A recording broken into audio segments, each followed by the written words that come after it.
Hi friends, kitchen queen ಚಾನೆಲ್ಗೆ ಸ್ವಾಗತ. ಇವತ್ತು ನಾನು ನಿಮಗೆ ಸಿಂಪಲ್ ಆಗಿ ಬಿಸಿಬೇಳೆ ಬಾತ್ ಹೇಗೆ ಮಾಡೋದು ಅಂತ ತೋರಿಸ್ಕೊಡ್ತಾ ಇದ್ದೀನಿ. ಮೊದಲಿಗೆ 1 ಕಪ್ನಷ್ಟು ಅಕ್ಕಿಯನ್ನು ತೆಗೆದುಕೊಳ್ಳಬೇಕು. ಈಗ ಅರ್ಧ ಕಪ್ನಷ್ಟು ತೊಗರಿಬೇಳೆಯನ್ನು ಹಾಕಿ ಚೆನ್ನಾಗಿ ತೊಳೆದು ಇಟ್ಟುಕೊಳ್ಳಬೇಕು.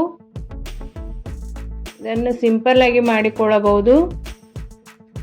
ಈಗ ಒಂದು ಕುಕ್ಕರನ್ನು ತೆಗೆದುಕೊಂಡು ಅದಕ್ಕೆ ತೊಳೆದುಕೊಂಡು ಇಟ್ಟುಕೊಂಡಿರುವ ಅಕ್ಕಿಯನ್ನು ಹಾಕಿಕೊಳ್ಳಬೇಕು.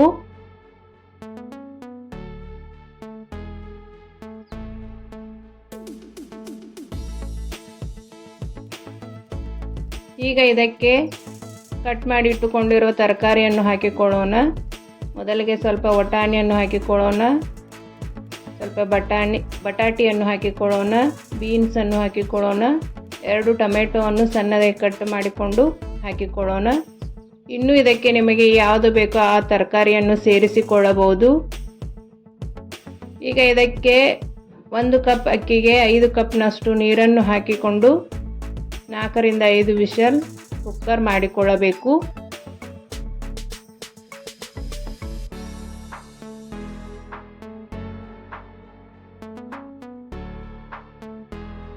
ಈಗ ಇದಕ್ಕೆ ರುಚಿಗೆ ತಕ್ಕಷ್ಟು ಉಪ್ಪನ್ನು ಹಾಕಿಕೊಳ್ಳೋಣ.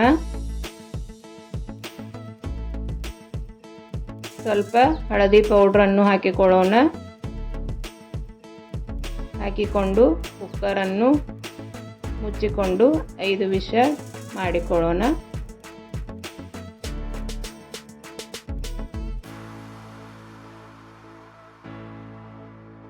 ಈಗ ಗ್ಯಾಸ್ ಮೇಲೆ ಒಂದು ಬಾಣಲೆಯನ್ನು ಇಟ್ಟುಕೊಂಡು ಅದಕ್ಕೆ 2 ರಿಂದ 3 ಸ್ಪೂನ್ನಷ್ಟು ತುಪ್ಪವನ್ನು ಹಾಕಿಕೊಳ್ಳೋಣ.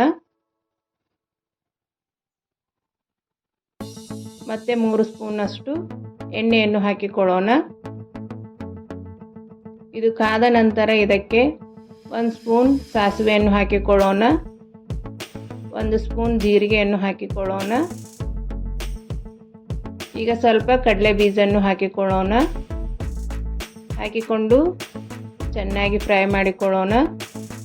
ಈಗ ಇದಕ್ಕೆ ಸ್ವಲ್ಪ ಕರಿಬೇವು ಹೆಸರನ್ನು ಸೇರಿಸಿಕೊಳ್ಳೋಣ.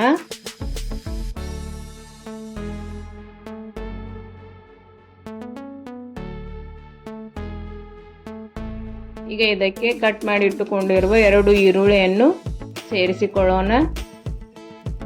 ಈರುಳ್ಳಿಯನ್ನು ಚೆನ್ನಾಗಿ ಬಾಡಿಸಿಕೊಳ್ಳಬೇಕು. ಈ ಬಿಸಿಬೇಳೆ ಬಾತ್ ತುಂಬ ರುಚಿಕರವಾಗಿರುತ್ತದೆ. ನನ್ನ ಚಾನಲ್ನಲ್ಲಿ ನಿಮಗೆ ಸಿಂಪಲ್ ಆಗಿ ಈಸಿಯಾಗಿ ಬೇಗನೆ ಮಾಡಿಕೊಳ್ಳುವಂಥ ರೆಸಿಪಿಗಳು ಸಿಗುತ್ತವೆ. ಹೋಗಿ ಚಾನಲ್ ಚೆಕ್ ಮಾಡಿಕೊಳ್ಳಿ. ಈಗ ನಿಮಗೆ ಎಷ್ಟು ಬೇಕೋ ಅಷ್ಟು ಖಾರದ ಪುಡಿಯನ್ನು ಸೇರಿಸಿಕೊಳ್ಳೋಣ. ಈಗ 2 ರಿಂದ 3 ಸ್ಪೂನ್ನಷ್ಟು ಬಿಸಿಬೇಳೆ ಬಾತ್ ಮಸಾಲೆಯನ್ನು ಹಾಕಿಕೊಳ್ಳೋಣ.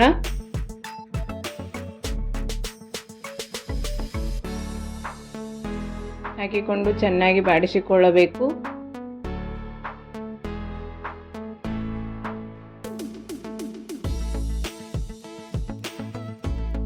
ಈಗ ಇದಕ್ಕೆ ಸ್ವಲ್ಪ ಹುಣಸೆ ರಸವನ್ನು ಹಾಕಿಕೊಳ್ಳೋಣ.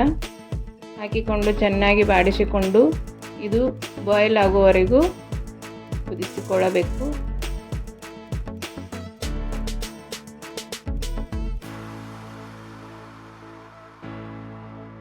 ಒಗ್ಗರಣೆಯನ್ನು ಕುಕ್ಕರ್ ಮಾಡಿಕೊಂಡಿರುವ ಅನ್ನಕ್ಕೆ ಸೇರಿಸಿಕೊಳ್ಳೋಣ.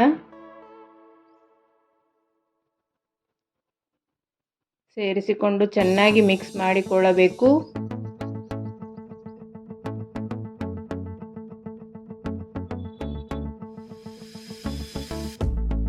ನಿಮಗೆ ಇಷ್ಟವಾದಲ್ಲಿ ಲೈಕ್ ಮಾಡಿಕೊಳ್ಳಿ, ಸಬ್ಸ್ಕ್ರೈಬ್ ಮಾಡಿಕೊಳ್ಳಿ. ಇನ್ನೂ ಯಾವ ರೀತಿ ರೆಸಿಪಿಗಳು ಬೇಕು ಅಂತ ಕಮೆಂಟ್ ಮಾಡಿ. ಈಗ ಚೆನ್ನಾಗಿ ಮಿಕ್ಸ್ ಮಾಡಿಕೊಂಡಿರುವ ಅನ್ನಕ್ಕೆ ಇನ್ನೂ ಸ್ವಲ್ಪ ತಿಳುವು ಆಗುವುದಕ್ಕೋಸ್ಕರ ಬಿಸಿ ನೀರನ್ನು ಸೇರಿಸಿಕೊಳ್ಳೋಣ. ಬಿಸಿ ನೀರೇ ಹಾಕಿಕೊಳ್ಳಬೇಕು. ಈಗ ತುಪ್ಪದ ಜೊತೆ ಬಿಸಿಬೇಳೆ ಬಾತನ್ನು ತಿನ್ನುಕೊಳ್ಳಬಹುದು.